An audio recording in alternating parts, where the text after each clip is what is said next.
Hi, I'm Sarah Ireland, and I'm inviting you to join me for my upcoming weekend module, The Business of Yoga.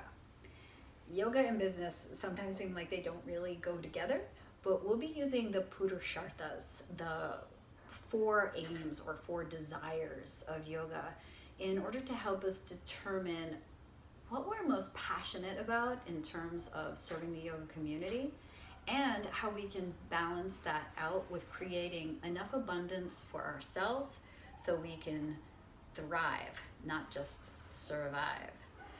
We'll be talking some practical business stuff like how to create a virtual studio with small space and not much investment. We'll talk about creating a budget, how to find work, how to maintain work, and how to build community.